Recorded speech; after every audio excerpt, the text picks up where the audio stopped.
Okay, so you guys should now be live. So anything you say will hit the broadcast. So everybody, just so you guys know, I'm being joined by Linabelle, Steelstar, and Torque from Standing Stone Games. Some of the people that put in a lot of the elbow grease and sleepless nights getting this system into where it is right now. So welcome to the stream, you guys. Hello. Hello. Hey. It's happening after a Yeah. year, a whole Oh my year. gosh. This is so exciting. Oh my god. Okay, so we've had a chance to look at some of these things. So I'm just going to kind of do a bit of backtracking to ask a couple questions to you guys about how some of the trees and stuff work and some other things. So the first thing that came along was the framework about some of the epic destinies, talking about how the trees are all going to be coming up. You unlock them right away. The fate points, that sort of thing, how that all kind of works. Can you kind of can somebody give me the background on some of the reorganization in terms of what was going on with the decision to how do you guys feel about the decision to say, okay, epic destinies, you unlock them all right away, you choose your epic past life when you reincarnate, kind of separating out the specificity of some of that? Where do we start? Oh my god. Yeah. It's like epic destinies have been a thing in this game for a really, really, really long time. And so we started this literally with preview a part of Feywild and this level cap increase and just a whole bunch of stuff, and then we're like, okay, what if we just update the epic destinies and we make them really cool, we go back to the drawing board, and then gradually the scope kept increasing because we're like, well, we'd have to redo the structure, and well, we'd have to make a new UI, and well, we'd have to redo how leveling works, and well, we'd have to redo all these feats, and oh god, we're gonna have to do all the new trees, we just have to build them again.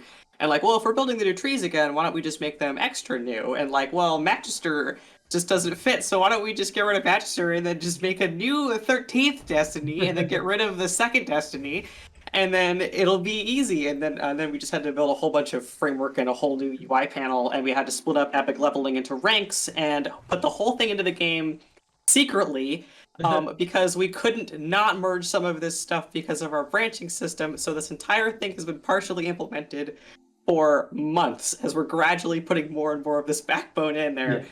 Yeah. But really, it's just I think everyone has on the team is a gigantic list of things they would love to change about the Epic Destiny system, and we just kind of did all of them. Yeah. So looking at the drawing board a bit, sort of the why we did this is, we wanted to look for two kind of specific things. We wanted to put together a system that we would be able to use going forward when we do get to a level cap increase, because Epic Destinies really, the existing version on live really isn't that system. It's kind of cut and dry and caps out where it caps out.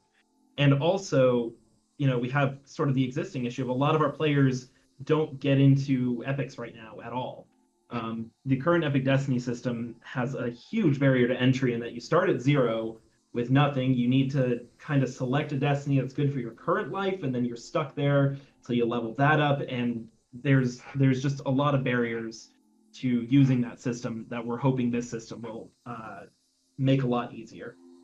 It's also even literally, even as admins on the dev team with access to the game's source code on an admin client, getting to level 30 and getting a character together with the old Epic Destiny system took an extensive period of time to individually level all of the destinies, get your twists together, and then oh, you have to do all of that before you level because your feats have prerequisites that are related to this. Oh my god, the feat prerequisites. And the whole thing was just really interconnected in a way that we realized we started this undertaking that wow, we really are going to have to do all of this. We're going to have to do all of this whole thing from the ground up. We're going to have to redo the whole thing. And it's been a year, and here we are. Yeah, basically, it was really wonky, so now it's less wonky. Yes, all the wonk is gone. In a lot of ways, this new system works like the heroic system, for better or worse. But it's going to lead to a lot of interesting new things you can do with it. And it also means that coming in, if you've played your way to 20 from heroic, you have a pretty good idea of how this system works, even at first. Right. There's some uniqueness to it and a few things that are different, but a lot of it's the same. Yeah, you can't, there's this barrier to entry in DDO at the very beginning, which we're pretty all right with, and that your first character, without all the information, is probably going to run into a actual problems building forward, and you use that information and you go forward. And then we do the exact same thing again at level 20. So now that you've already mastered the heroic game and fought through all of that knowledge barrier to entry, we again present you with a choice that could actually make your character almost unplayable. and we just needed to not do that. Where it really broke down for me is like even if I like picked the perfect destiny for me, I'd get to a point in the mid epics where I'd maxed out that destiny, and depending on my build, hopping to my next destiny was not always really feasible. Like I might have to end up at a destiny that was really not optimal for me. This could just happen to me on the first life. So, Yeah. Painful. Like you would end up losing power. Like over time, levels are supposed to correspond to power, and then as you level up in epics, we don't give you anything like per level. You get all your feats the last 5 levels, and there's gaps in the middle. And then when you're actually jumping around as a first-time player, you are actually losing progress by going to a different epic destiny and then grinding that out once again. Oh yeah. And yeah, Okay. So that I like.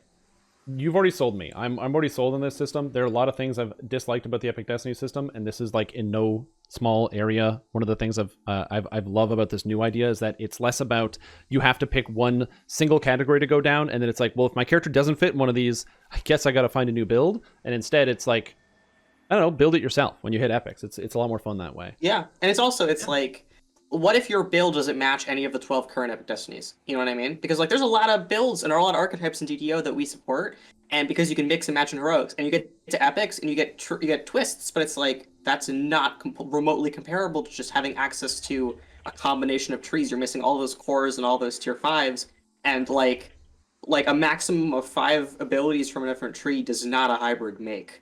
So it's like, yeah. Go ahead, Steve. DDO really classically thrives on build versatility, and one of the things that Epic Destinies is not good about is build versatility. Yes. You know, generally speaking, depending on your build, there are somewhere between 0 and 2 optimal destinies for the thing you're trying to do, and that really sets. And then, like, you know, there's a pretty good strict path up those destinies that most people take. So the build variance and the number of interesting, meaningful choices you can make in there is currently very low, and that's another thing we're hoping this system aids with.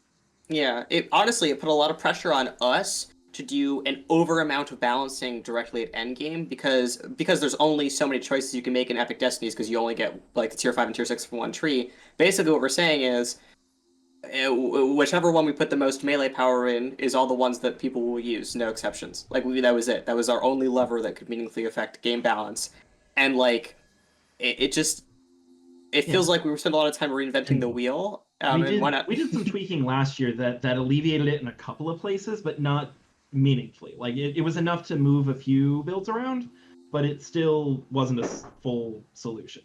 Yeah, we also couldn't, like, there was a huge amount of work that would need to be done in order to add new Epic Destinies. Right, yeah. And, it was, like, an interesting thing. Is like, do we really go through all of that effort just to keep adding more adjacency stuff, and the adjacency system is already really bad and we don't like it? Like, what would be... New Destinies would have the problem of, is this wholesale better than every other Destiny that exists for my build? And if not, you don't use it. Whereas in this new system, if we add new destinies, they are additional options that you could go a little or a lot into and could add on to your current builds. Okay. I wanted to talk about some of the specific changes that are coming through because I know the things that immediately when we were looking over them, there were some people in chat who were literally like freaking out about it. So one of the first things I wanted to tackle, I think most of the things that people like, the standardizing a lot of the damage, spell power types, that sort of thing.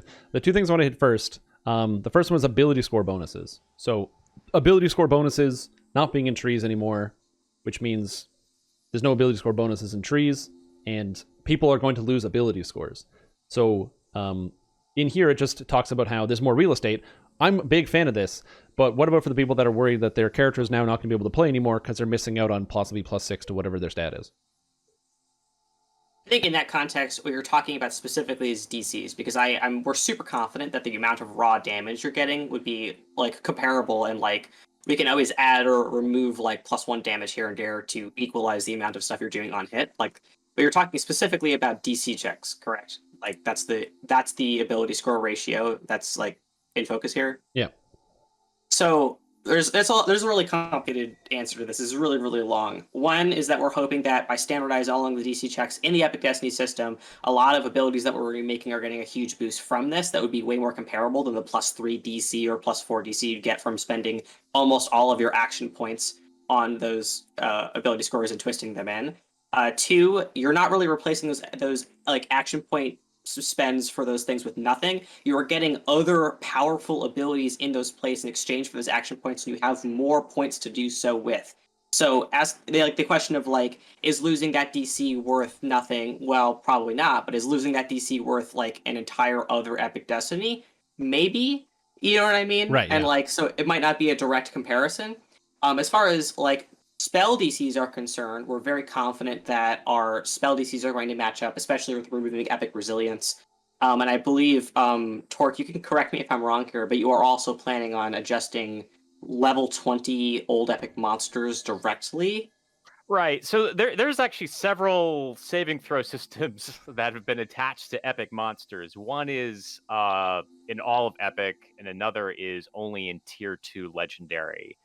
And we're very confident that we can fix any DC concerns by just removing saving throw bonuses off the monsters in the global fashion. And we have other reasons for revisiting that we've been kind of eyeballing it to try to make less optimized DC builds more possible and kind of move the game for you don't have to be quite so hardcore about DCs, and that control is maybe one of two paradigms you could build your character about, and that's something we're going to be gradually moving towards. And it's also the question of like, it is not a flattering look that right now a viable way to spend your points in the current Epic Destinies is by buying literally just ability score bonuses. That does not reflect well upon the like allure of the abilities as a whole. And we are really hoping to say, yeah, you can't get ability score bonuses, but you can get some really cool stuff instead. And like we're like no, numbers are numbers. They're easy to move around. You know what I mean? If we end up adding a +1 DC, feat you get automatically or something at like level 21, then it's like, we'll figure it out. What we're trying to aim here is for like play style, for build diversity and for fun, and we could figure out those nitty-gritty numbers a lot easier than we can revamp the entire system to make it more usable as a whole. Okay, cool. That makes sense. Yeah, like I think that's the thing a lot of people are concerned about. We're just this idea of like I'm losing something and I'm not getting anything, but it's you have now points to place in other places that are all new and exciting and good. And these Epic Destinies are no joke. Like we haven't gotten to the trees yet, but they are not messing around. They are fantastic. So, would you like us to turn our cameras on, by the way? I noticed on the stream we have like you can boxes. if you want. You're more than welcome to. I just put labels on the stream just to make sure that people could see who was talking and that sort of thing. You do not have to, but if you want to, you will be on screen. Having a really good hair day, so I really want to show it off. There you go. Okay. There we go. Oh, you moved. Oh my god, the camera's moved somehow. Now I have to recrop people. Anyway, so I'm gonna move some labels. Anyway, but real quick, so that's cool. That's really exciting. One thing I wanted to talk about very specifically when it comes to this, moving just beyond this, because I want to get into the Epic Destinies as soon as possible, was specifically there's the old feat tie-in. So a lot of older feats that kind of tie in. Yeah. Can each of you give me an example of an exciting old feat that existed before that maybe people wouldn't take, where you're like, I got to do it, or you got to think about it? Grandmaster of Flowers Cores 2 and 3, the Discipline feat now gives you +5 PRR and +5 MMR. And, like, I don't know if that's good or not, but, like, it's better than it was before. I don't know. That's the first one I could think of. First one that comes to mind for me is in Tier 1 of Shirati. You're getting a luck bonus to saving throws, and you double that if you have the Luck of Heroes feat. Oh, that's kind of cool. Yeah. I have to look mine up. That was kind of on the spot.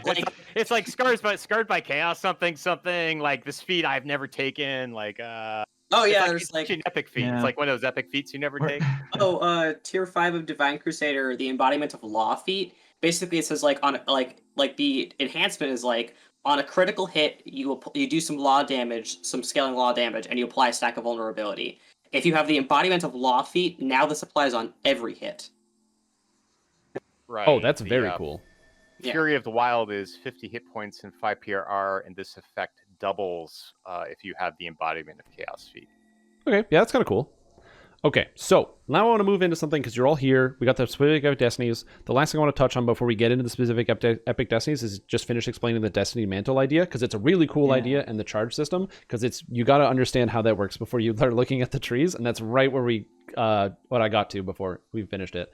So basically, in all the Epic Destiny trees, you now have a charge system. So there's going to be 4 different types of charges: Arcane, Divine, Martial, and Primal, and you can kind of think of them as like almost like a buff or a stack. You'll have a thing that'll have indicate how many charges you have, and you can have up to 3 different charges, and they last a short amount of time. So you build charges by doing stuff, and then you can spend your charges to do things. So for example, a builder, maybe as an example here, make a melee attack against all nearby enemies like a cleave, and it grants you a divine charge. So now you just have this thing, you have this divine charge. You can then have an enhancer, which gives you stats based on your charge. So as it says here, rank 3 divine charges grant you 5 universal spell power per stack. So by having 3 divine charges, you would then have that ability. And then you have a spender that costs your charges whenever you use it. So it takes all of them. And then based on the number of charges you use, for example, here, it gives you +1 critical multiplier per attack. So each tree is going to have these builders and these spenders that can be used between different trees. So if you're playing as a Legendary Dreadnought uses martial charges, and Shadow Dancer, which I think also uses martial charges, you'd be able to spend and build martial charges independently between the two, if that makes sense.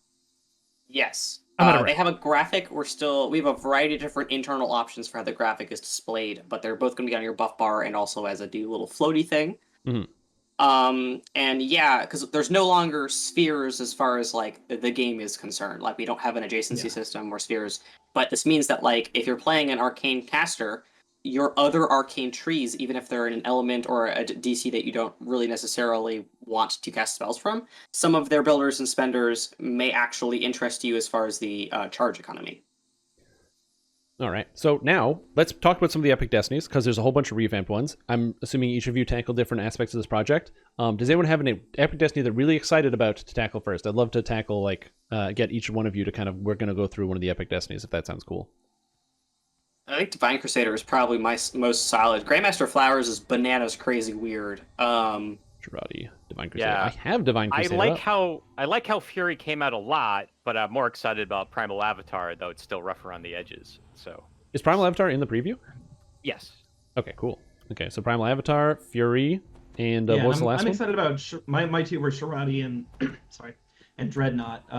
Dreadnought's still a little basic, and I kind of think I might do a little more spicing between previews, but I like where Shirati's at right now at the moment. All right, so Shirati. So we'll look at these 3, because that sounds fun. So we'll take a look at these 3 Epic Destinies: Divine Crusader, Primal Avatar, and Shardi Champion. So, Littlebell, you said Shardi or Divine Crusader, something you wanted to change. When you started at Divine Crusader, what were the thoughts in? Where you're like, this is what Divine Crusader does. What's coming out? What's going in? So Divine Crusader right now, believe it or not, had nothing to do with Smite Evil, which was in a completely different tree. So that was like step 1. This should be a Smite Evil tree. Step 2, some of the other trees are specific to, they're not specific to weapon styles, but like how Fury of the Wild was very two-handed, and Grandmaster ended up being very dual wieldy. So I was like, well, what if this was a tree that was all about attacking with a shield, like the epic version of Vanguard or stuff like that. And then step 3 was the dread, the aura of the evil aura from Divine Crusader. That had to move to Legendary Dreadnought. Legendary Dreadnought needed that. So we all kind of did like a swap around of what ended up where. And yeah, this basically focuses. This is a very shield and offensive and defensive focused tree. It focuses specifically on Sunder DCs, so everything in here is going to care about Sunder. And it cares a lot about Smite Evil. And that's it. It does a whole bunch of cool stuff with that. Cool. So let's take a quick look through it. So you got your core abilities, core 1, 2, and 3. So you got Just Cause. Each core ability you take in this tree grants you melee power, range power, and hit points. Extraordinary Virtue, which requires 5 points spent in the tree. Your weapons become immune to durability damage and +3 to all saving throws. Oh yeah. Ooh, that's spicy, and that's only takes 5 points or 6 points spent in the tree. Oh man.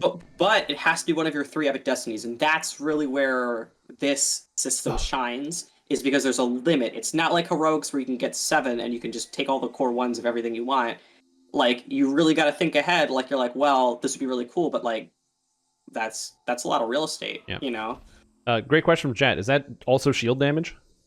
I don't know. I have no idea. I'm gonna say probably yes because this is a shield tree. I've not a clue. So this may be easier to look at in game, but I didn't level up a character fast enough. So we have this tree here. Although if I can get the UI up quickly, I will. But right away, we've got Divine Smite. So you gain Smite Evil as a feat and extra uses of Smite Evil. Enhanced Smite grants you temporary hit points to an enemy and additional +5 temporary hit points for each Divine Charge you have. So the more Divine Charges you have, the more temp HP when you smite people. Shield Bash Chance, Attack and Damage, Sunder DCs, and Crusading Attack, which is a builder that is a frontal cleave that applies stacks of vulnerability as well as armor destruction instantaneously. So you don't need to have vulnerability even on your weapon or destruction as long as you're pressing this frontal cleave. And Crusading Bolt, not a cleave, does the same thing. So that's very cool right there as a builder. Moving up, Endless Smiting gives you extra Smite Evils, very classic for a Divine Crusader sort of thing. Shield of Faith grants you armor class. Man, these are so complicated. Each Divine Charge gives you armor class, and critical hits, including your shield bashes or offhand strikes, give you Divine Charges. So possibly you don't even need to use the Divine Builder. Very interesting. Or you can just pump them out really quickly. Holy Mantle, Divine Crusader, Destiny Mantle. Your weapons and shield you wield are considered to have your alignment, which is a classic Divine Crusader ability. Oh, and you get base attack bonus equal to your level. Oh man, just the whole time when you have it. This is where the Mantle system really shines. This was the core 0 of original Divine Crusader. Yep. And we're like, okay, let's do this. We're like, well, we can't just give everybody all of those abilities all the time. Like, we don't want it to be as soon as you're in Grandmaster Flowers, now you have the Grandmaster Flower core 0 thing. And we ended up with the toggle system, like the shared toggle system. So this is a great example of something that's incredibly powerful, but you are making a conscious choice. It's not enough to be in this tree. You have to have that toggle on, and that's the impact of this. So yeah, you could theoretically have more than one mantle and switch between them as needed, or you might just go one and not put points in any of the others for your other trees. Kind of up to you. Yeah, this is something we had to do because the original Destiny trees were designed to be singular things, and some things are twistable, but some things weren't. If you were high tier in the core, you were stuck with only one tree. And we wanted to keep some of these things because they're really valued by players. So the Mantle system is where we put a lot of them. So there's still some segmentation of like, this is the Mantle I'm running, so this is like the set of perks I have, which are really powerful, but like you're not gonna be able to get all the perks together. Okay, that makes sense. Yeah, I was going to ask how the twisting system would feel, but I guess there really is no twisting here when you're just taking multiple different enhancement trees all at the same time. You put points in other trees. It's yeah. It also means that we can give people powerful stuff right out of the gate at level 20 without having to worry that they're going to double up. Because you can't. With that makes a lot of sense. Yeah, and the builders are the same way. The Mantles and the builders are really pretty much the only thing that does this kind of exclusion thing right now. The builders all share a cooldown, and the Mantles you can only have one active at a time. Oh, the tier 3 DCs. The tier 3 DCs. Yep. Like that, and then tier 5, like heroic enhancement trees, you can only have tier 5 in one tree here. Yes. Right. As we're trying to make it as much like the heroic system as possible, but we have a few widgets. We wanted to make the builders really front-loaded and powerful, but then we had the problem that everyone would grab 3 of them. So they're on a share cooldown. The spenders are not on share cooldowns. So all the builders do share a cooldown. So even if a different tree has like an alternate building style, so like for example the paladin has you have a chance to get a build or like a thing on a crit, the actual builder abilities will share a cooldown. Yes. Okay. You could take multiple builders if you want. You're just not going to be able to fire them in sequence. Is that shared across the different builder types? Like an arcane builder shares a cooldown with a martial builder, or is it? Yep. Currently, yes. Currently, yes. Though it's I'm not sure if we a lot of things. This is going to be a very iterative process. So that's an interesting thought actually. The spenders do not have any short cooldowns, and actually the accumulating spenders and trying to figure out how to maybe get 2 token builds going, or just build one particular token type as fast as you can and to fire off 2 spenders. That is totally fair game right now. Right, that makes sense. Oh man, I was just trying to get it loaded in game so we can look at the visual while I was asking that great question. And some of them are pretty good. Some VFX got done. Yeah, I made a critical error of making a wizard for some reason, and it takes 1,000,000 years to level up wizard. Okay, great. So there's the Epic Destiny tree. Beautiful. You can see it's this new icon right here. It's like the other trees. You got 3 things. You can swap them out between the different Epic Destinies that you have unlocked, of which I have none now, but that's okay. So this is kind of how it looks like. Great, now we can move up. Yeah, so that we just stopped on the Holy Mantle here. Are things supposed to be connected in these trees, or are they all meant to be disconnected as like a free-form choice? Because it doesn't look like there's anything connected in Divine Crusader as of right now. I think it really depends. There might be cases where we connect stuff, but I mean, even if you look at our more recent heroic trees, we've kind of gotten away from doing prerequisite arrows, except in cases where something just won't work if you don't have something. So I think it's meant to be pretty freeform in most cases, but you might see a few arrows here and there. I think that what that means is we're probably going to figure out is whether or not we should prevent you from taking the things that build up the mantle if you don't have the mantle. Like, probably. But we're going to be taking a lot of time. There are going to be a lot of previews. We're going to be taking a lot of feedback. This is going to be a long process. For sure. Yeah. We're not shipping this thing out in a couple of months. It's going to be wild. And this is also very placeholder assets. Like this UI has a placeholder asset. The backgrounds are placeholder. Icons are almost all placeholder or reused. Like we're focusing on like, does this work? Like as a thing, can players use it? All right. So now we've got Rest of Divine Crusader, Consecration, which is now just a healing ability as opposed to a damage ability, it looks like, which is exciting. Later on, it gets updated, upgraded. Oh, okay, cool. Because there's the Crusade up here and other things. And then we have the first Spender, which is Purge the Impure. It's a Divine Spender, and it is either a melee or a ranged, so Smite the Wicked or Purge. Plus W, critical threat range and multiplier, also adds holy damage scaling with your character level, and it consumes all divine charges, and if you have 3 or more divine charges consumed, the monster will take 20 stacks of vulnerability and 20 stacks of armor destruction on a Smite. So it might do less damage than a regular Smite does, but it's got the 20 stacks of vulnerability or armor destruction, which is sick when you have to swap targets. That's very cool. It is also a Smite Evil that does not use the charges. Oh, and it doesn't Smite... Does it count as a Smite Evil? Yes. It says this is a Smite Evil attack. Cool. Yes. Cool. Now we have Gaze the Divine. You gain True Seeing and are immune to blindness. Also +1 Divine Charge. Cap, because the cap is 3 as a baseline, right? Mm-hmm. Ooh, Shield of Light. Go ahead. They stack, like, across the trees, so if you wanted a 6, you'd be able to go across all 3 divine trees. And just have all these extra divine charges. Exciting. Mm-hmm. There's Shield of Light, which grants up to +6 magical and physical resistance rating, and while you have a shield, you have magic missile immunity. That's great. Sticking up for paladins everywhere. Whoa, what is this? Axiom of Faith. You can pick any of the favorite weapons as a favorite weapon! I had to rewrite how favorite weapons work to make that work. Oh my god! We had to literally do that all again. So was... You can now play an Eberron Sylvanas Paladin or an Eberron... actually, this is favorite weapon. This works for favorite souls as well. Everybody. Yep. Clerics, the whole 9 yards. Yes, this does not count as a feat prerequisite. You cannot take their active level 6. Right. So, no Sylvanas, extra fun. But still, you can use the weapon. Those weapons, yeah. Yes. Yeah, you can use the weapon type. Very, very cool as a favorite weapon. It's a big deal for paladins. That's exciting. Strike with Poise. Your Destiny Mantle upgrades. Now your favorite weapons gain +3 to their enhancement bonus and are considered an implement. Kind of neat. How Dare You Strike Me. Being struck by offensive magic gives you a 30% chance to regenerate a Smite Evil and grant you +1 Divine Charge. And if you're struck below 50%, you automatically gain a Smite Evil and a Divine Charge and consecrate the ground as your location. Ooh, wait, a Consecrate proc?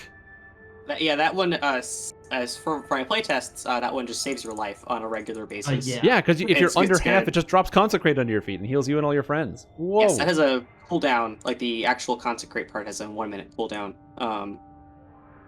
But Still, though, that's really, really good. yes. So that's exciting. Moving on up, we've got Purge the Wicked, which is just critical damage and confirmation. We've got Blessed Strikes for double strike and double shot. The Heavenly Presence, which is the previous one, except now it's rolled into the Divine Crusader Destiny Mantle, so very cool. Upgrade to Crusade. Consecration now grants Crusade to allies who stand inside of it, dealing damage to enemies, as well as granting Crusade, which increases damage of your allies every 3 seconds. So it's like the old Crusade kind of mixed into one. So it only costs 1, so it's way cheaper. +1 from me.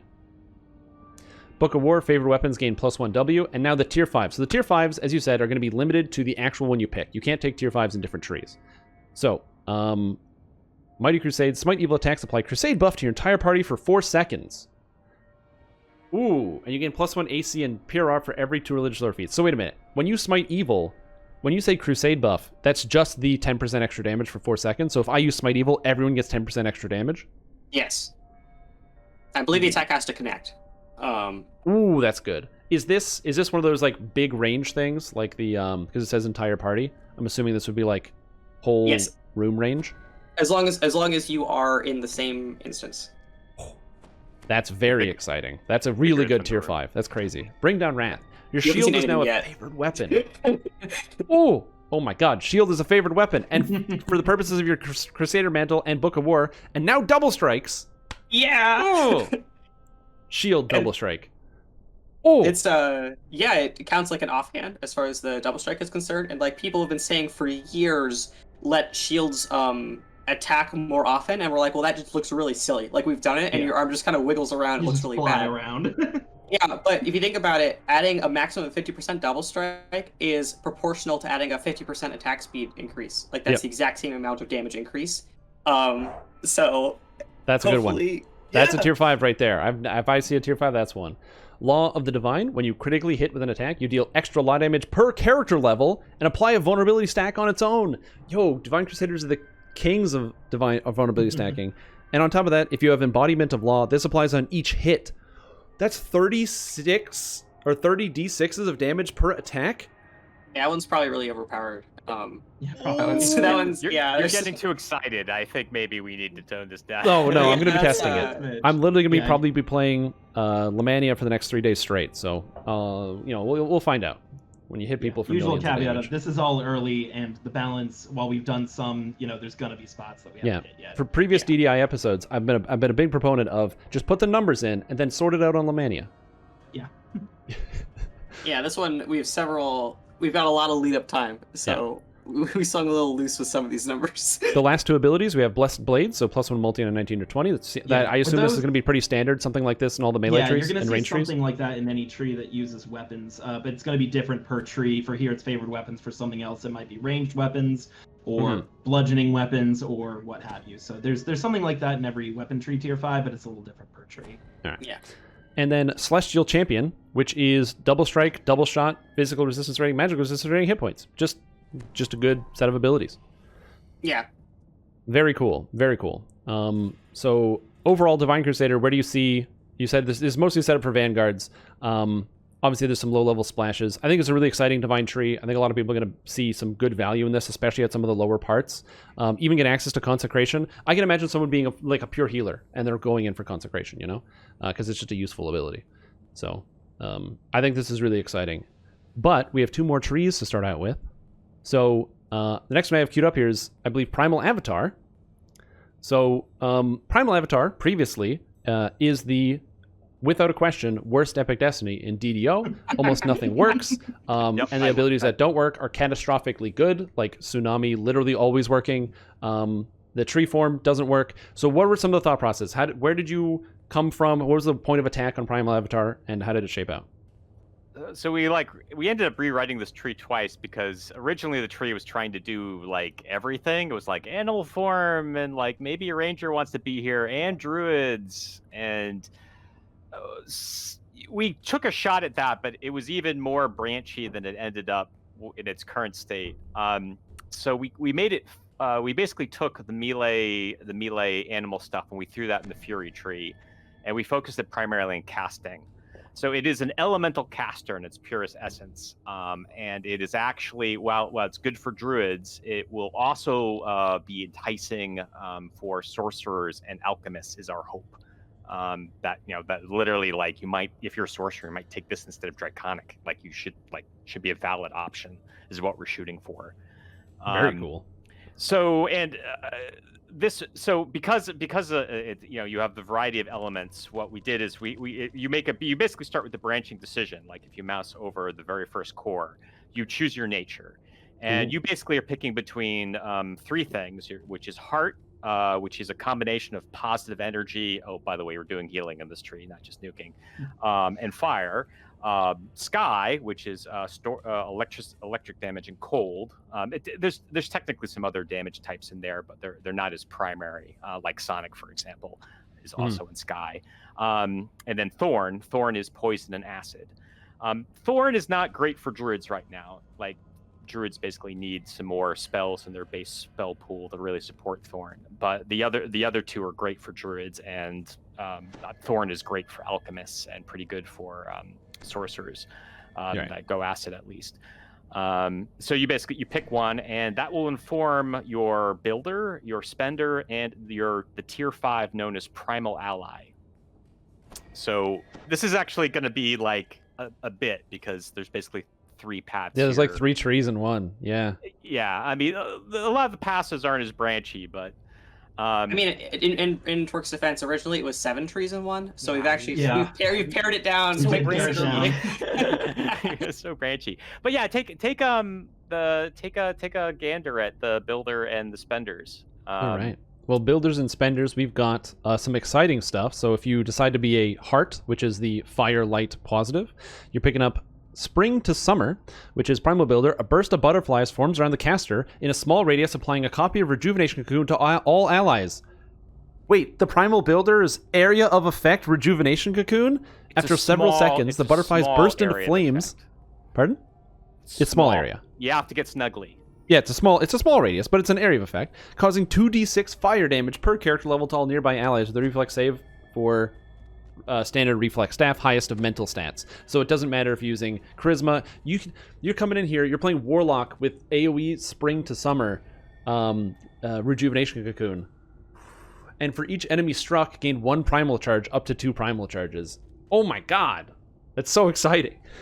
Yeah, it's so you have to get in tight. Because the AoE is small, but like if you're able to, if you can snuggle up the 2 enemies, you can get 2 charges instead of 1, and it has the whole heal damage at the same time thing going for it. That's great. Stormcatcher, Primal Builder. Target enemy becomes chilled to the bone for 8 seconds, which slows them and causes them to take a d6 damage per 2 character levels in cold every 2 seconds with no save.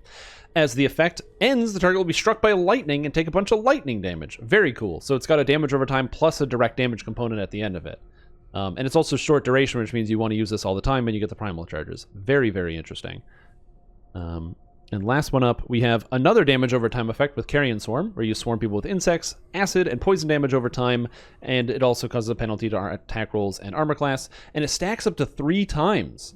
So you can continue to stack this for extra damage as long as you keep it up. And this is a lot of damage. This is effectively like having 2 of the standard damage over time effects that you can apply, like the Nyx or whatever, combined into 1, and then it stacks up to 3 times, which is still pretty nice. So very cool. And those are all the builders, which now makes me wonder about the spenders.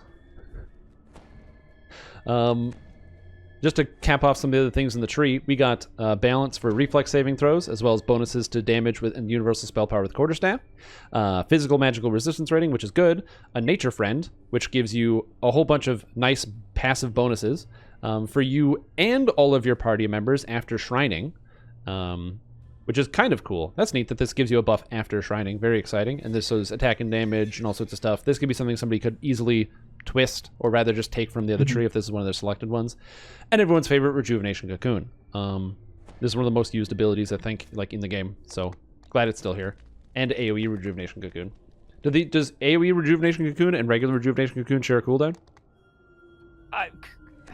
I suspect that Spring to Summer actually currently only does a heal and doesn't actually apply Cocoon, and that the tooltip is wrong. There are other ways of getting Cocoon to apply in AoE. There's like some proc effects, but I think that one got away because it ended up. I don't know. It could. We'll see what happens. Like it gone through a bunch of iterations, but I think in that build, I don't think it's applying Cocoon right now. All right. Next is Thrive. Each primal charge now grants you 2% spell cost reduction. Ooh, so if you don't spend them, you just save mana on every spell cast. That's very exciting for a lot of high-tier spellcasters. Natural Shielding, which is a bonus to your pets. So I don't see that one coming up. There's the Destiny Mantle. If you're a Heart Primal Avatar, your healing spells have a chance to apply Rejuvenation Cocoon. Of course, let's just get more cocoons in here. Yeah, that's where that cocoon went. Yeah, is with the intention. Like we were some extra cocoons out there. Just we weren't putting it everywhere. So your fire, light, and alignment spells have a chance to apply a blast for that damage type for an extra D3 per character level that scales with spell power, and they can only apply once every 5 seconds. So if you're Heart, you just have a chance to get an extra blast going off. That's very cool. Sky, your cold, electric, and sonic spells have a chance to do the extra blast, and Thorn.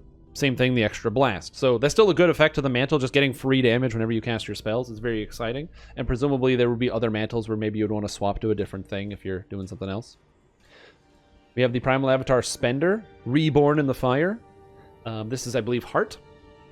A swirl of fire surrounds you, dealing damage to per character level to enemies and healing all allies, and this consumes all primal charges, and both the damage and healing are increased by 25% per primal charge consumed, and if 3 or more are consumed, the bonus damage to healing are doubled, and you gain Dancing Flame for 35% uncapped dodge chance. Yeah, we really try to we really try to make you. It's like, well, if you have to like build those tokens up, we're trying to make the payoff big.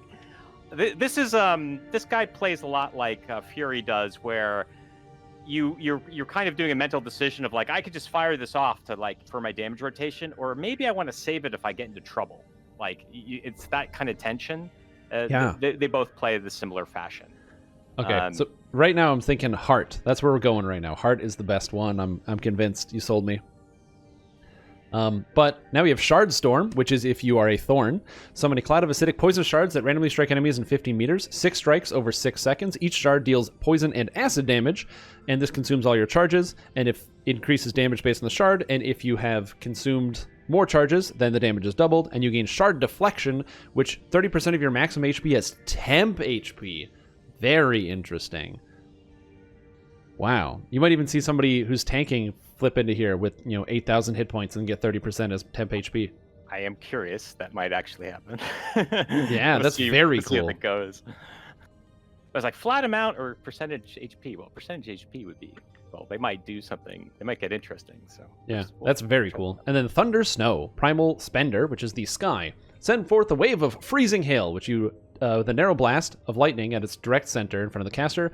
The hail deals cold damage, and for a fortitude save for half. The bolt deals lightning damage for a save for half, and this consumes all primal charges, increases damage based on the primal charges. If you have 3 or more primal charges consumed, enemies caught are slowed. Interesting. That's kind of cool. It's a very interesting slow. So I really like these different spenders. They feel completely different from one another. Whether you've got the Hail of Thorns. So I can see where you came from. If you're trying to make 7 different things, that might be a little too spread out, Yeah, the thing about Primal is now it's a combo. It's the tree of like, I'm comboing 2 elemental types. You're going to want to build 2 spell power categories. Yeah. That's kind of its, well, in the current design, Draconic, which isn't in this preview, but Draconic is still like pure.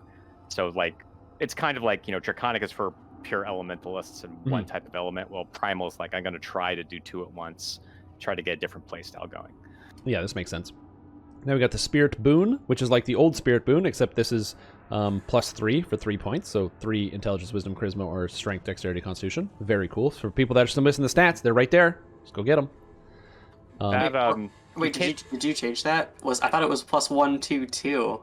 And I told you to change it. So if you rank it up, the third rank is actually doesn't give you an additional stat. It gives you +1 token cap max. So you can have up to 4 primal tokens. If you if I put the point into it, yeah. I just don't think I have enough points to do that.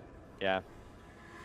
So Next, we have Improved Form. So while in any elemental form, you gain spell power, and Wild Shape, you gain magic resistance rating. Wild Heart, which gives you healing amplification, and your healing spells have a chance to grant a divine charge while you are in combat. I have 2 questions here. Divine charges and in combat? Yeah, so this one's experimental on 2 fronts. In combat checks, we've actually always known if you're in combat based on the music cues. So we're starting to like see if this is actually something that we can do mechanics off of. This is also one of the few cases we've actually let a charge of a type be out of sphere. And we might we're still figuring out what we want to do with the charge system. So you might see more of this, you might see less of this. It's still very much a work in progress. Yeah, most notably, Shadow Dancer is like half and half. It's half Arcane, half Martial. Oh, cool. It's all over the place. All right. Magic of the Old World, granting Evocation, Conjuration, and Transmutation DCs. So there's one of your specific DCs things. Nature's Blessing. When you rest with the Spirit of the Unicorn manifests and provides Nature's Blessing, which gives you an insight bonus to hit points for you and all your nearby party members for 5% insight bonus to maximum hit points that lasts until you leave the dungeon. So as long as you can find a shrine somewhere in a dungeon, very, very interesting. I wonder how that's going to shape up. Although it's insight, so it won't stack with... I was about to say it's not going to stack with the Unyielding Sentinel stuff. That's not in the game anymore. But like, what is Unyielding Sentinel giving now? Who knows? Yeah, that's a great question. We haven't even gotten there yet. Flowers in the Thorn, stepping inside thorn spikes or entangle, whether hostile or friendly, heals you. Very interesting. So you might see people casting entangle or whatever the thorn, like the ranger thorn spells and that sort of thing. That's very cool. Yeah, there are a few things we tried to throw bones that would apply to rangers specifically, like little ways to get them casting their spells again. Natural evasion, so you get evasion. Cool. This is the tier 4, by the way, so you got to spend 20 points in this tree. Shared mantles, these are kind of things you should expect, like this is a pretty deep investment. The shared mantle, your summons now also benefit from your mantle, and when the mantle procs for them, they have a chance to give their summoner a primal charge, which is exciting. And so it still scales off the mantle, which is, as said here before, they can proc this mantle whenever they apply a certain damage type. How exactly are your summons going to be proccing your mantles if you have to cast the spells to do that? Primal Ally, which is the tier 5, is really good at it. Okay. If you want to skip up, Primal Ally is kind of a interesting ability. So this creates a short summon that only lasts 15 seconds and a short cooldown. Okay. The summon does nothing but spam spells. It comes in and it just lights up with spells. And I'm still working on the tech, but it's going to use your casting stats or an approximation of them. So it's basically you're creating a battery of like, I'm going to fire like 5 to 6 SLAs. It won't benefit from Metamagics, but it's probably their DCs are probably going to maybe even be more aggressive than yours through wisdom modifier, taking your primary casting stat, doing some math. But they're going to use your spell power. Right. So that thing is like a facilitator. Now there are a bunch of summons, like we actually have a variety of summons, and some of those summons actually do cast spells. So if you wanted to use them, arcanes are actually better at leveraging it actually than druids, because most of the druid summons are animals, though there are a few elementals in there, I think. Yeah, this is very cool. It makes me think of almost like it's like dropping a turret almost. Like you summon a storm and then it's going to start just blasting stuff in the room. That's very cool. Okay, so that makes sense how that would kind of connect together. Intensity, which gives you spell power based on the type that you pick. Improved Metamagic feats, which I guess, reduces the cost. So you can reduce the cost of your Metamagic. Does this stack with the heroic versions? Yes, the intention actually is you will eventually be able to get to, if you actually invest the action points, a significant investment, and wear certain gear, you can get to free Metamagics. So if I have... does it even with itself? Like if I have improved maximize right here, which is 9 off of maximize, would I still be able to take the improved maximize here? No, you're not supposed to. That is currently a bug. There are a few. But there may be other trees where metamagic reductions pop up. Okay. Yeah. Who knows, really? It could be anywhere. Yeah, I mean, it will be. The notion is possible. Like the cursory plan is that if you took it in heroics, and then you take a set in epics, Mm-hmm. and you're wearing a gear item that does it. You'll get there or very close to there. All right, well, let's take a look at some of these tier 5s. This is the selling point Primal Avatar. We got turret mode, which is great. I'm a big fan of that. Ancient Wisdom for +3 to all spell DCs. Every spellcaster tree is supposed to have one of these at the top, so you're going to see this along a lot of them. Mass Frog is now in the tree. Yep. Exciting. And it also uses Wisdom, Int, or Charisma. So Alchemists could be in here mass frogging people. They have that potion now. Or will, maybe. Very exciting. So this is no longer an Epic Destiny feat, I can imagine now. Correct. That's right. Yeah. Okay.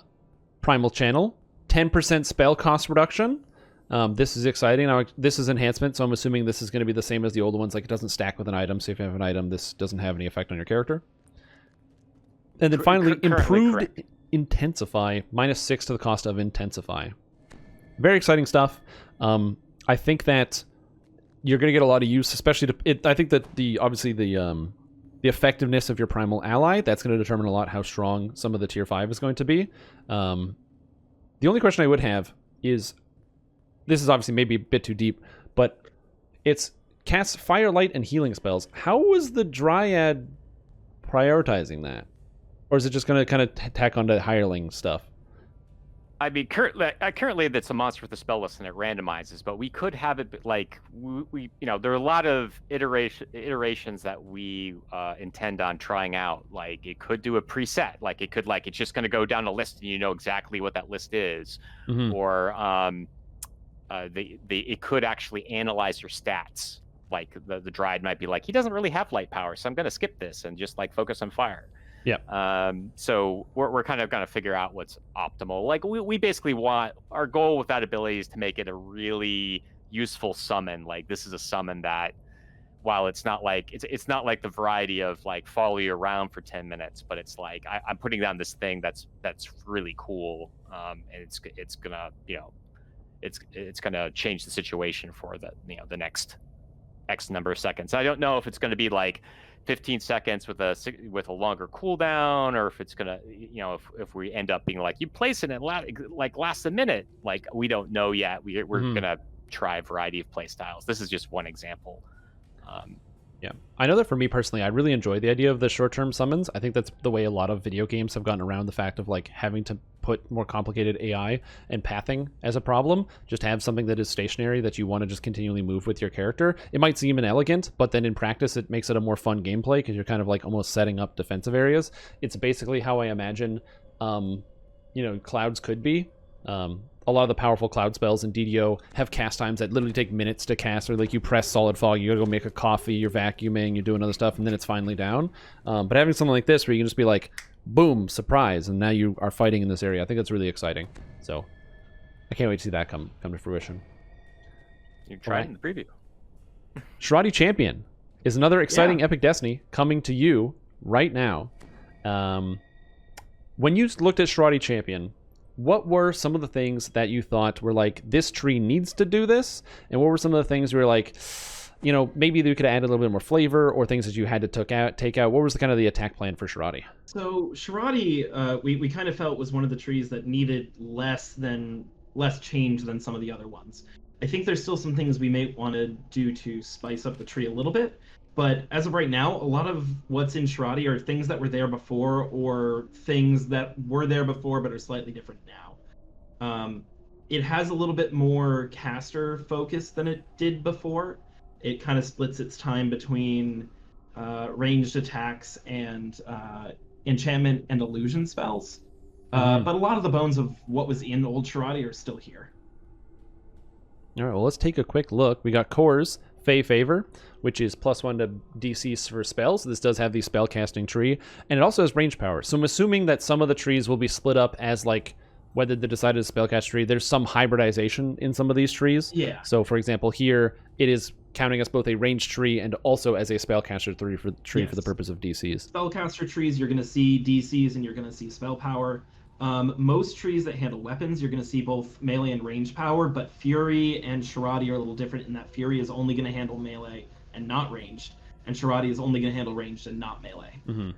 I feel like something that might save some confusion for some people is a quick and obvious tag somewhere, either with a colored text or something that would literally just describe, like, this is a spell tree. So someone is unsure. They know that, you know, the spell DCs from the 2 spell trees in the cores are not going to stack the same.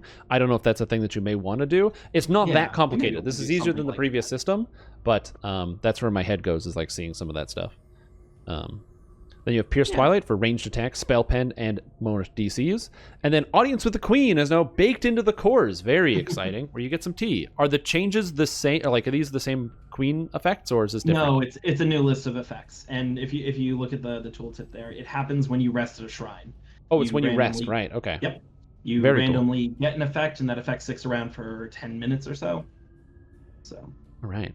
So now we have the Shardi Mantle. So Prism is now the actual mantle itself, which is interesting. Prism is an ability that I find wasn't always used previously, just because it doesn't deal raw damage. So that's going to change the value of, you know, a lot of people like damage most of the time. Right. So yeah, you'll see that there's a couple of things linked into using Prism here, although a lot of the Prism Rainbow and Double Rainbow still hangs around. Yeah. It looks like the other stances are gone. The Stay Good, the Cold shots. So you're locked into Prism. Those now. are gone. You know, they have their uses, and there are probably people that will miss them. But you know, in looking at this tree so far, we kind of decided to consolidate those down. All right. So we got Mana and Force, the Universal Spell Power. Very exciting. Shirati Growth. So these are the Primal Builders. You have Pin, which is just Pin. So now this is tier 1, easy to get. Any range character can come in here and grab Hasn't Pin. really changed. I think it does a little more damage than it used to, but otherwise hasn't really changed. But it also builds a Primal Charge. Does this still cause helplessness when you pin somebody? No, it does not. Okay, good to know. So Pin has been that adjusted. said, there's other ways to get helplessness in the tree. So okay, sounds good. But it has the extra threat and multi, so it's still a good attack. And the other option is Failites, an SLA cone. Enemies must make a DC versus Will, Fortitude, and Reflex save for a Daze, Stun, and Immobilize, respectively. So it's like a miniature color spray of sorts, almost. Right. Very cool. And that's your builder. That's actually really exciting. I can even think of scenarios where you're playing as a ranged character and you just take those anyway. Yeah, you could take that instead of Pin if you can land the DCs. Yeah. We have Good Luck, which is +1 to all saving throws and skills. And it says here, if you have Luck of Heroes, double this bonus. So if you have Luck of Heroes, the feat in Heroics, this is +6 to all saves and skills, which is really good. I think is higher than you can get out of items. I think Good Luck on items caps at 5 at the moment. Yeah. Oh, it is a good luck. It is a luck bonus. It doesn't stack with. It is a luck luck. bonus. Okay. It's not going to stack with items, which means you don't need to equip a luck item if you have this, unless that bonus is higher than this gives. And then Facesite, you get Listen, Search, and Spot, and Immune to Blindness. Exciting. Tier 2s, Rainbow, which upgrades, so it gives you the next step of the Prism stance. Yeah, that one I think is going to change a little bit because it says it scales with range power, and it really does not. And I think I'm going to end up, it's not in this build, but I think I'm going to end up rewriting that to be 1 of 7 different damage types, and then it scales with spell power if you're casting a spell, but range power if you're casting, or if you're using a ranged attack. Oh, that'd be cool, yeah, having that separation, so you can still play as a spellcaster in Shirati. Yes. Cool. Empathic Link for wild empathy charges, which is necessary for this Healing Spring over here, which Healing Spring is now Vigor Mass, and it costs empathy charges. Cool. So Healing Spring has been changed. Shirati Power, which is your spender. You can either get Otto's Whistler, which is Otto's Whistler, except if the target is moving, it's forced to dance. In addition, if you on hit, you deal d6 force damage per primal charge spent. Is this 1 d6 force damage per charge, or d6 force damage per character level per charge? I'll have to check that, because the tooltip should say one or the other, and it clearly doesn't. Because it says a d6 force damage per charge, and I'm like, I don't know if I want to spend 3 primal charges for 3d6 of damage. That seems low, so I'll have to check and see if we dropped something somewhere. Yeah. But there's Whistler here as a spender, so you can pin and then Whistler immediately after. Or Beguile, which is a charm, which is your spender. And it also grants +1 of the DC per token spent. That's kind of cool. Yeah, one of the things I didn't get in for that I think I might add is a big boost to the damage and spell power of the thing you have Beguiled. So you're going to charm it. It's a short charm, unlike, say, like Charm Person. But that thing's going to do some damage while you have it charmed. Right, that makes sense. This makes sense. And then we have Phase Double, which grants you double shot, and also Primal Charge grants you stacking incorporeality. Very cool. That's a very cool one. Double Rainbow for the Mantle, which is double Rainbow, where it has a bunch of random effects. Yep. Are you changing that, or is that going to be the old Nope. double rainbow? It's the old double rainbow. It's a complicated array of effects that scale with whatever they came from. It's a strange and weird thing that a lot of people, I think, like, and so we wanted to keep it around. All right. Pierce Deception. You gain the Watchful Eye feat, so it makes you auto-search stuff. And if you have the Watchful Eye feat, +5 double shot. Very cool. I would never consider taking Watchful Eye for the most part, but 5% double shot. Yeah. That's interesting. I don't think the Watchful Eye feat indicates how it works with spot and search and what stats you need to make it work. It may not be a bad idea to throw that text on the feat there. Because I think you need to be able to spot and search the trap, or else it won't pop up, but it doesn't tell you that. It only says search. Yeah, I think that's correct. We probably need an update to that tooltip. Next is Shirati Magic. So DCs, you can pick Conjuration, or Enchantment, or Illusion, or Transmutation DCs. Now I have a bunch of questions. Right here in Primal Avatar, I can get Evocation, Conjuration, and a Transmutation. What went into the decision to say not all of them in one thing? You have to select. I believe Primal Avatars is outdated and not matching with the current paradigm that we listed in the threads on the forums. Yeah, That's correct. Okay, so it is supposed to be separate. They should all be like that. We're picking one and getting 1, 2, 3 to that. And if I recall that thread, if I pick, let's just say, Transmutation here, I can't take Transmutation in Primal Avatar because it's the same one. Right, so it's locked out. Okay, cool. Vision, your attacks have Ghost Touch, you bypass Dodge and Fortification, and if you have Holy Strike, you gain double the Dodge and Fort bypass. Ooh, nice. Holy Strike coming in hot. That's cool. Elemental Absorption, which gives you Absorption and a Primal Charge cap. Tier 4s, now this is where you're going deep in here. You've got the 10 DR Cold Iron and Force and Universal Spell Power. DR in Epics is a weird stat. Because monsters either hit you for not enough or like 3,000. Honestly, that one's kind of there for flavor, and it was a carryover from the old system. That could probably use a little spicing up, even if we keep the DR for flavor. Yeah. Yeah, like I think it's probably not quite hitting tier 4 levels yet. Yeah, I think it's cute. Like it's a a Fae thing. It's adorable. It's not linked in, so it's one of the things that at the very least, if you want to pick the Destiny Mantle, if there's another effect up here, you don't have to have that one ability, so it's not too bad. But I think that package will probably get another thing or two before it goes live. Next is Track, which is Track. It's still there and it's still good. Any of my own, you get a favorite enemy feat. Oh, favorite enemy Fae. Oh, interesting. We don't have a lot of Fae right now, but if we get more in the future, this could be very exciting. Whirling Wrists for the attack speed with thrown weapons. It's still here in its same incarnation. So I feel like thrown might have to come into Shirati or at least go deep. And you gain... The numbers are a little lower than live on Whirling Wrists, but honestly, we've talked a lot about the animation speed cap, especially when we were talking about both things. Throne runs into that too, which means most of the numbers on live in that you're just not even getting. So we brought it down to numbers that could stick if we theoretically do a thrown weapon animation pass. But it is a little bit lower, but I just wanted to kind of acknowledge that you weren't getting most of that anyway. Right, that makes sense. Step into the Wilds. You gain Displacement, and this effect lasts until the quest or until you die or it is dispelled, lasting will return it. What's the motivation behind not just being you gain Displacement, end of sentence? Honestly, because there's a few times in content where content would like the ability to dispel it. And if so, we wanted you to be able to get it back. That one's giving us a little technical trouble. It might change before you see it again. But the essential idea is you have displacement, but things could still dispel that displacement. Okay, that makes sense. Tier 5. This is I'm going in Tier 5. I am a Shardi Champion. Let's go. Number 1. Nerve Venom. Still in the game. I thought that one was going to go, but we still have Nerve Venom. So all you ranged characters out there... Enjoy. It's still good. Still very powerful. Again, you need to be in your Destiny Mantle. Yeah, you do need to be in the Destiny Mantle. You're going Prism above any other Destiny Mantles to do it. Yeah. Next is Lore of the Hunt, which is the crit multi right here, which is exciting. Control for plus $3 spell DCs, because this is a spellcaster adjacent tree. Feywild Attunement. Every 4 wilderness lore feats you have grant you dodge. You are always considered to be in point blank range, and you get Force Universal Spell Power. That is very exciting, because point blank range is something that most trees don't grant you. And so, Yeah. like, if you're playing a bow fighter, you're just kind of out of luck sometimes. So this is very cool. And then, of course, Hunt's End, which is here. And this is, looks like pre-nerf Hunt's End on here. Probably, yeah. I believe I started building that before we had made changes to it. So it's probably working on Lamania like it used to, and I will probably need to go.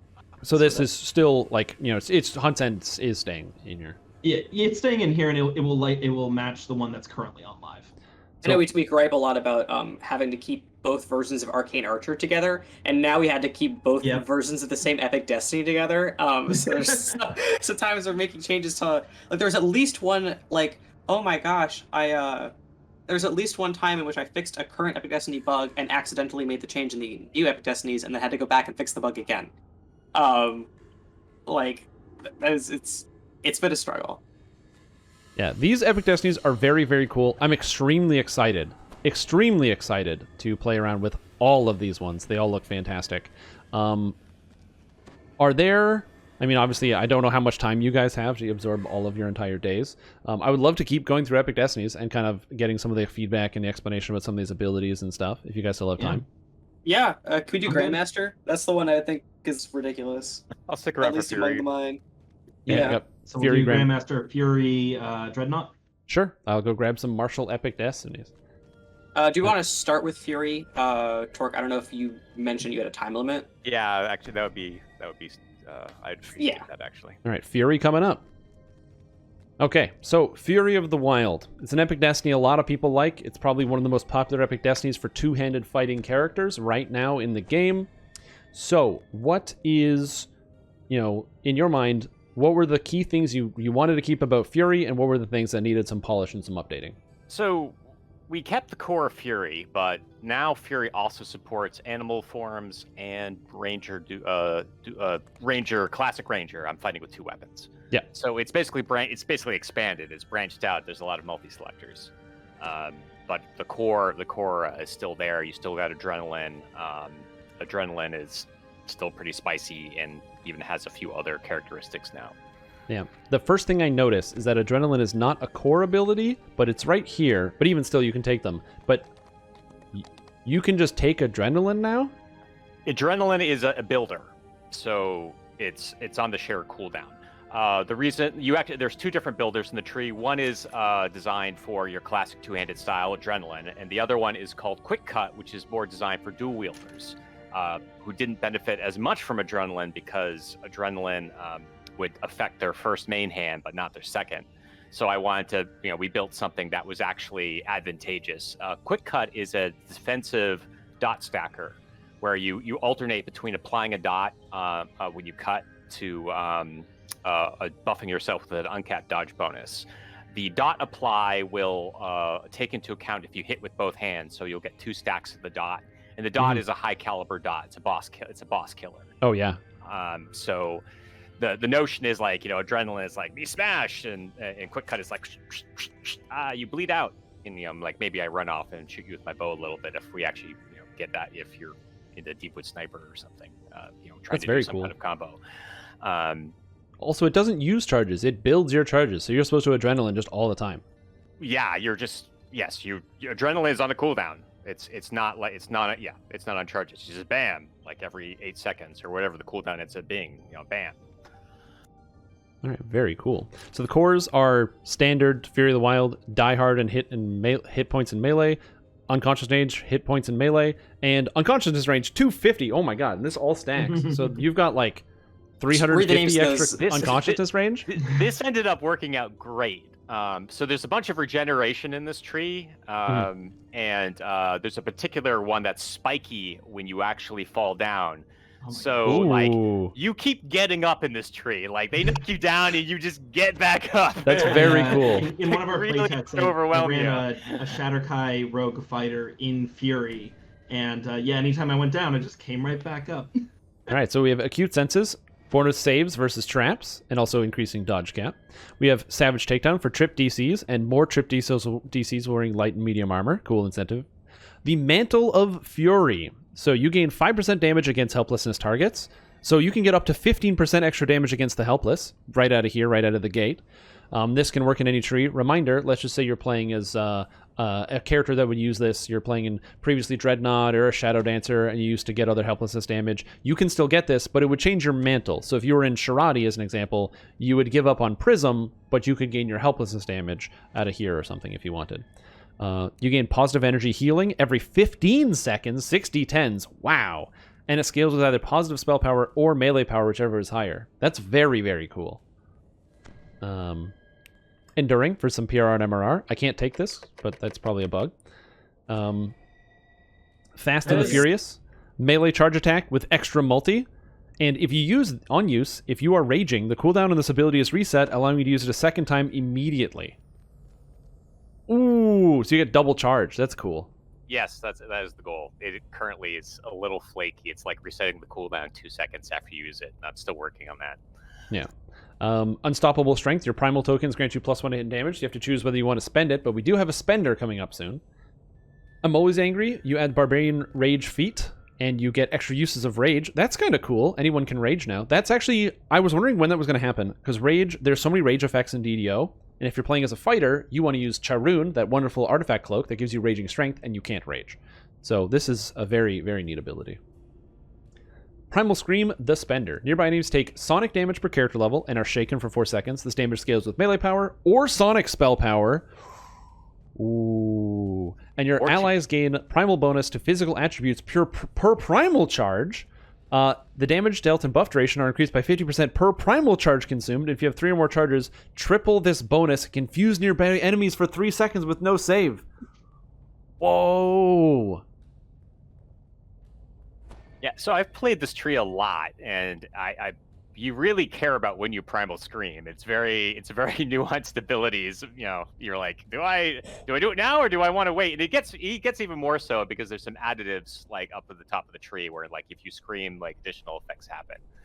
But this is amazing. This ability is so cool. My mind just went. It's on fire right now. I'm like, okay, so you want to play as a melee character? Maybe you can sync this up with that Bear Druid Roar ability. Maybe you're playing a Bard and you have Fury of the Wild as one of your 3 trees, because you get the healing effect, plus you get this, and you can get the shout. Very cool. Embrace Your Nature. You have a chance to get a primal charge on each melee attack. That just makes sense. Get some primal charges. Moving up, Gird Against Demons. So you bypass Silver and Cold Iron and 1 primal charge cap. Very cool ability. Better than the previous Gird Against Demons, just by a million miles. I feel like this is a really good example of like taking an old ability and just revamping it and keeping it in, like keeping the flavor intact. Wild Weapons, which grants you either double strike or offhand attack chance or strike through. Very good supportive ability for people that want to have those things. Eternal Rage. If you are not raging and are currently out of rages, you have a 10% chance to gain a rage charge when you gain a primal charge. Very cool. And it goes up to 30%, so you can get your rages back forever. And then Force of Fury. Increased strength while raging, and it also increases the damage bonus of Adrenaline. So I'm sure some of you probably saw that Adrenaline here only stacks up doing 100% bonus damage, which is half of what it currently does on the regular server. However, looking at this right here, Furious returns your strength and gives you strength while raging and the extra damage on Adrenaline, so you get that back. Or Attack from Spirit of the Beast, and at rank 3, the effects of Ram Smite and Animal Growth are doubled. Very cool. It occurs to me that this is probably the pre-nerf version of Adrenaline as well. It probably is, actually. I mean, who knows, really? Like, numbers will change. One that just occurs to me with Spirit of the Beast is Shifters, who count as animals for animal growth. Yeah, Shifters can't use animal growth. I don't know if it's a bug. They're immune to animal growth for some reason. I'm playing a Shifter Ranger. I can tell you for certain it doesn't work. I have a note to fix it if it doesn't work, so it should work by the time this thing actually sees live. Yeah, because I know currently you can't do it. But I can do all the other animal stuff. I just can't do that one. Although no one has tried to cast Hold Animal on me. I don't know if that works. I'll let you know. And then we have Embrace the Pain. If you drop below 15% health, you can immediately heal for 2d10 and can do so every 2 seconds until you're over 15%, and it scales, which goes all the way up to 40%. So when you get knocked unconscious, you've got the 2d10 coming in that's healing you every 6 seconds, plus you have the every 15-second 4d10. So you have the extra unconsciousness range that unless you're at minus 600, you just get up again. Yeah, that one is critical because it the other regen is just ticking on its own timer. but this one doesn't tick until you actually hit that threshold, and it ticks right away. So if you get splatted by something into unconsciousness range, that tick is going to happen right away. Yep. That's extremely cool. Holy moly. Torque already fixed animal growth. It should be working on Lamania on I shifters. knew I did something with it. Next is Top Dog. Gain the improved trip feat. Ooh, I hate getting improved trip because it takes so many feats. But this takes out that requirement. I don't need intelligence. Mino needs smart Barian to trip people.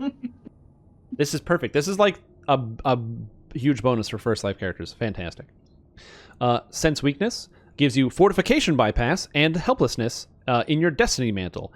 Oh, so this now gives you the whole bonus from Sense Weakness, 30%, and it gives you fort bypass. Very cool. Fear My Vengeance. So you get against shaken and feared enemies, you gain bonus hit and damage, and your Destiny Mantle, enemies you strike become shaken. So you automatically shaken stuff and you get extra damage. That's a cool synergy. It feels kind of expensive on this tier to have both these things, but we'll have to get into it. There's a lot of good stuff here, is the thing. Overwhelming Force. Adrenaline now grants additional 25% bonus, and at rank 3, foes struck by Adrenaline are now knocked down, so that's the previous knockdown. Oh, so you actually get more Adrenaline damage. This goes up to 250%. Currently. This is better than live. Look at that. Numbers may change. Well, not better than live. It's still a little bit less than live, but it's still pretty good. +1 attack bonus and 2 fortification bypass, and while 2 weapon fighter animal form, you get 2% damage to all attacks. Neato. Unquenchable Rage. Reduce all damage except untyped by 10% for 5 seconds after you consume a rage charge or use Primal Scream. Ooh. And you also apply the effects of the heal spell scaled from melee power. So wait, Primal Scream is now an AoE DPS, confusion, party buff, self-heal, damage cooldown. You really can't get enough screaming if you... Yeah, you just need to turn that sound effect. Just turn it up a little bit so everybody knows when you're in game. All right, tier 5. Now let's sell me on Fury of the Wild. I'm already sold. Honestly, I feel like a lot of melees are going to spend some time in Fury of the Wild. Tier 5, Lore of the Wilds. Bonus, every 2 lore feats gives you 1% primal bonus to maximum HP. All right, I'm sold. Let's go. Lore of the Wilds. Okay, we did it. We're tier 5 now. That's very, very strong. You need the Wilderness lore feats, of course, but hey, the bards get those for free too. Scarred by Chaos. More hit points, more physical resistance rating, and you get double if you have Harbinger of Chaos. Ooh, that's a great tie-in. Wade Through. Double strike, offhand strike chance, or strike through. This is actually extremely exciting because it means you can get 100% offhand strike chance on things like fighters now, who might go Fury. Very cool. Nature's Fury, which is the multi, while in the proper form. And the Great Leveler. What a name for an attack. At max tier. That one is exciting. This is a good one. Great. Max The tier. visual is nice. +6W. +16 critical threat range. So it's going to always crit and it does a bunch of damage. You stop in place to create a shockwave that blasts all enemies in a narrow cone. The size of the cone increases with each primal charge you have. Does not consume them, so you just have them, and it applies a trip to all enemies. So it's a big frontal smash that trips everybody, like a big earthquake attack. Kind of like Tremor from Bear Druid. More of a straight line. Like you're gonna like do an earthquake line down the line as opposed to like an AoE. That's a very cool sounding ability. Fury of the Wild looks really, really spicy with these changes. Like it looks like really good. Like I really want to play Fury of the Wild. I might test that first. That's very cool. Yeah, this tree looks fantastic. As far as Fury of the Wild, do you worry... Like, this tree clearly is very melee focused. Do you worry that, you know, when redesigning, obviously you want to have a level of balance. Is there some thought taken into it? Like, do you expect every person who's playing melee to dip into Fury of the Wild at some point because of the bonuses? Or is this kind of like a... where do you see Fury of the Wild sitting in terms of Epic Destiny, since it's melee specific? I mean, it's supporting rangers, barbarians, druid animal form fighters, scalds, like melee bards. I mean, it has a lot of customers, basically. It's not gonna be for everyone. Like I know, but yeah, who knows? You might see a Fury Eldritch Knight. Ooh. Yeah, this tree looks great. I'm really excited for this whole tree. Do they have Sonic as a weapon sheath? They do not get Sonic. They should. Somebody could do that. It's the last element that's missing, but yeah, very, very cool. Well, I was going to move on to the next Epic Destiny right next to it, which would be... What did I pick up? Grandmaster of Flowers, and we have Dreadnought as well. So, Torque, if you gotta go... I do. Thank you for having me, and enjoy the preview. Yeah, thank you for stopping by. I really appreciate this stuff. Excited for all these things. If you guys log in to Lamania and you play these things and you test these things out, make sure you are logging into the forums, okay? And you are posting on there. You're like, this is what I thought, my feedback and everything else. Please log in and post your forums. They literally, very directly want you to do that. So I'm assuming you guys want feedback on this stuff. That's the whole point of it being on here.